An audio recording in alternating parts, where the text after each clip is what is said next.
If there's one superhero origin story that's incredibly well written, with stunning art and a dark tone, it's Batman Year One. This is definitely the origin story that redefined Batman back when it was released, and it continues to stand as the best origin tale for the Dark Knight to this day. Today, we're diving into another complete saga here on the channel, and this time we're getting into Batman Year One. So, without further ado, let's check out this masterpiece. Batman Year One was written by Frank Miller and illustrated by David Mazzucchelli in 1987. An 8-year-old child witnesses his parents murdered in a Gotham alley. Fast forward 18 years later, the child becomes the world's greatest detective and Gotham's vigilante, Batman. We see Batman's first year of activity starting in January, with James Gordon, the lieutenant from Chicago, moving to Gotham City. Gordon arrives by train, and after a grueling 12-hour journey, he's relieved to know his pregnant wife is flying there. On the same day, young billionaire Bruce Wayne arrives in the city, regretting that he didn't take the train, wishing he could get to know his city better. He returns to the US after being away for 12 years. At the train station, James Gordon is greeted by Detective Arnold Flass, and once he arrives at the GCPD, he meets his superior, Commissioner Jillian Loeb. At Wayne Manor, Bruce reunites with Alfred after a long time. Later, Gordon heads out on a patrol with Flass to get a feel for the city. It doesn't take long for Gordon to realize that Flass is part of a group of corrupt cops in Gotham that even reaches into the commissioner's office. Flass is so reckless that he assaults people for no reason and takes bribes whenever he sees the chance. Gordon's disapproval of these actions and refusal to accept corruption starts to annoy other officers in the department. Meanwhile, Bruce plays the part of the billionaire playboy, but secretly, he's training hard, vowing to avenge his parents. In March, Bruce knows he needs to better understand his enemies, while James Gordon is making enemies of his own. After a long day at work, Gordon is attacked by 4 masked men who beat him up.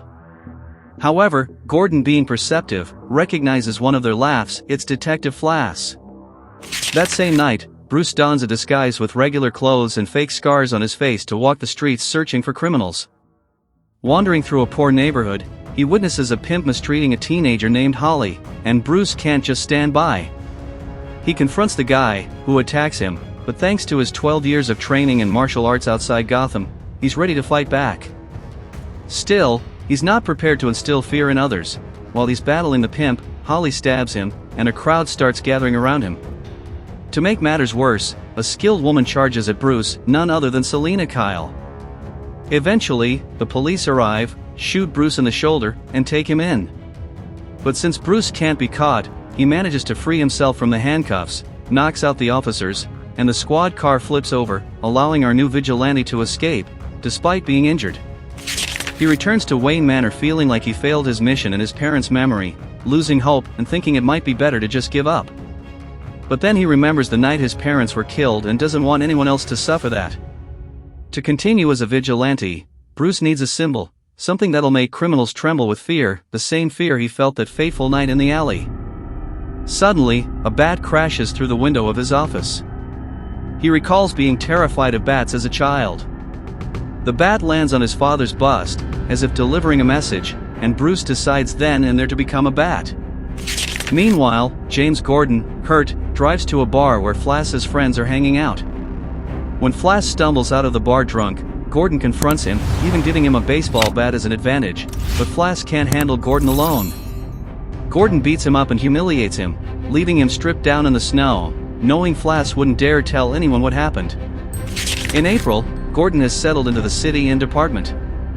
So when a man takes children hostage, Gordon immediately heads to the scene, knowing that if Loeb's men barged in, it could escalate quickly. When Gordon arrives calmly, he diffuses the situation with the mentally ill man, disarms him, and saves the kid. Loeb's men aren't happy with Gordon's lack of corruption, but the only thing bothering the lieutenant is thinking about his pregnant wife and their baby coming into this chaotic city. Meanwhile, Bruce heads out again to fight crime, but this time he makes his debut as Batman, taking on a group of 3 teenagers stealing electronics on a fire escape. However, while he fights them, one teen loses his balance and nearly falls. He would have died from that height, but Batman catches him by the leg, yanking him back. Unfortunately, the other 2 teens take advantage and retaliate before Batman can fully save the guy. With a tough struggle, he manages to pull the kid up and knock out all three of them. Luckily, he's made it. Batman still has a lot to learn. He can't rely on luck every time, and he can't let people die during his attacks. He's not a killer, he needs improvement. Rumors about the Batman have spread throughout the city, and Gordon is assigned to hunt down the vigilante. Flass takes advantage of the buzz, claiming he's wearing a neck brace because of an attack from the Bat who seems superhuman and could even dodge bullets. What he didn't reveal was that his encounter with the Bat occurred when he was involved in drugs and bribery.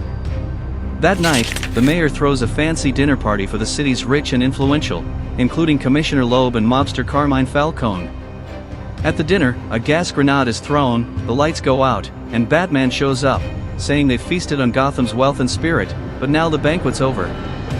To everyone there, it's clear the rumors about the Batman are very real, and none of them will escape. Afterward, Commissioner Loeb forms a larger task force to capture Batman. Over the following weeks, they stage robberies to lure the vigilante, but of course, Batman sees right through the setup. Gordon starts investigating suspects, including DA Harvey Dent, but he rules him out after checking his alibi.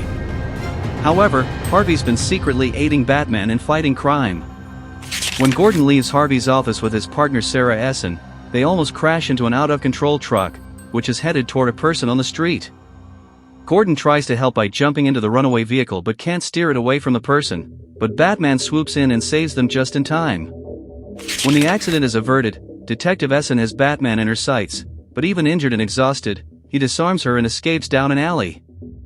Then other cops roll up, running toward him, but after seeing Batman save that person, Gordon starts to think Batman isn't as evil as the files say. The cops chase Batman to an abandoned building, where Loeb orders that he be killed. The police chief sends a helicopter to bomb the building and take out the Bat.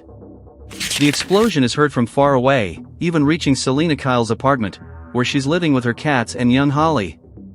Debris from the building falls on Batman, who's trying to stay alive and hidden. The manhunt for him is broadcast on TV, and inside that building, the police team is searching.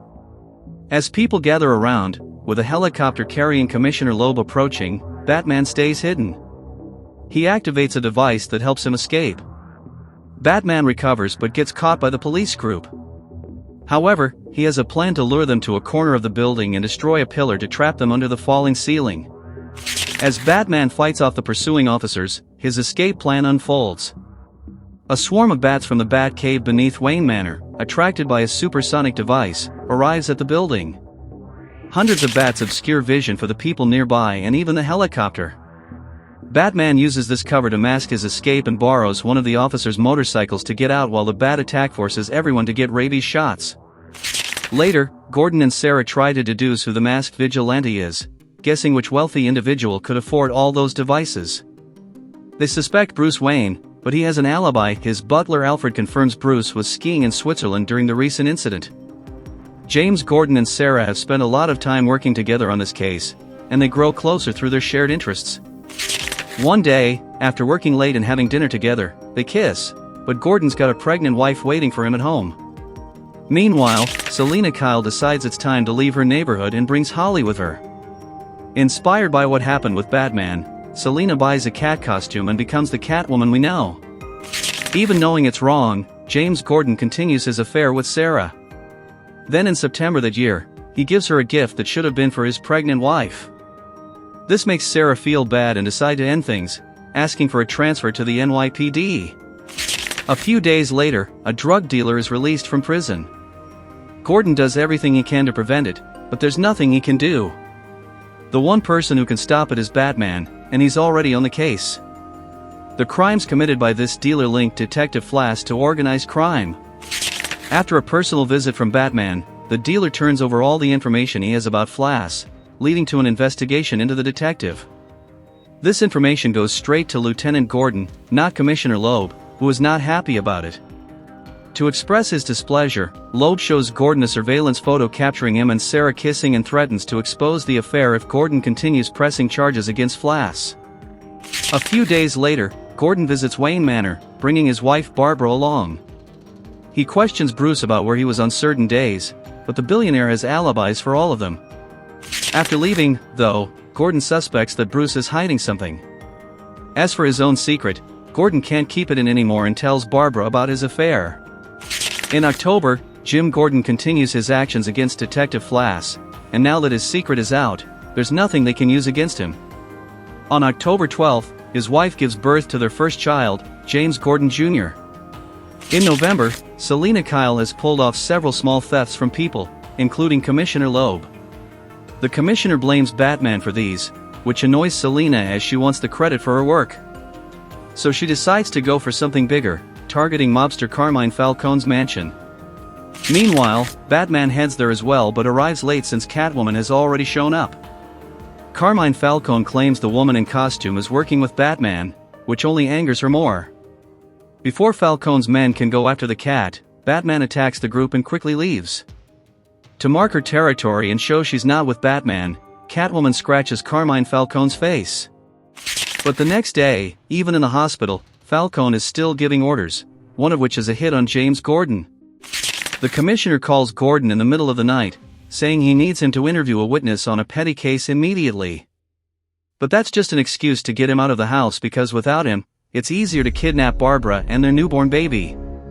Gordon catches on and rushes back, arriving at the parking lot just in time to exchange fire with some thugs, preventing Barbara from being taken.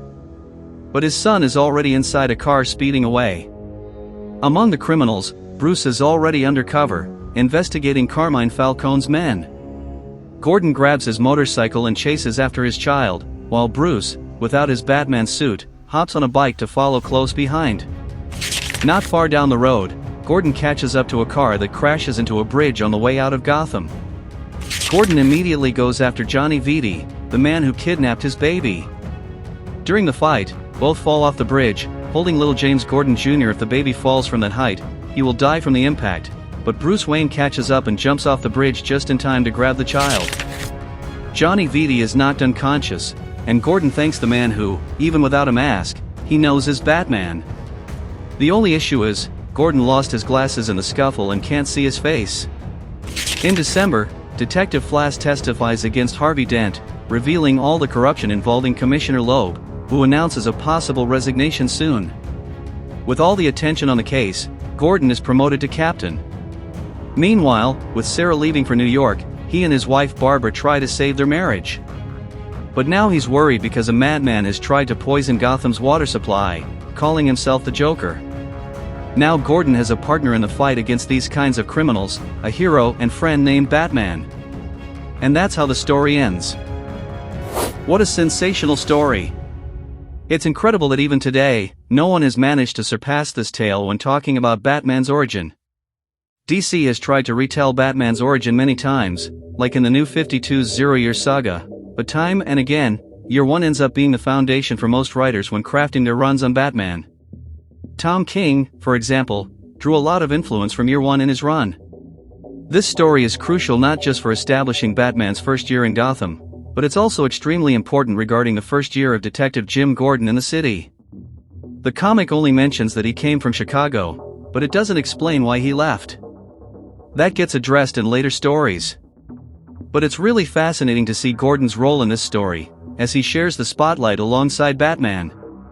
He faces the challenge of not being fully accepted by Gotham City's corrupt cops, and with a guy in a bat suit jumping around, it adds another layer of difficulty for Gordon to tackle. Of course, they eventually become partners, but to sum it up, the development of Gordon in Year One is genuinely interesting.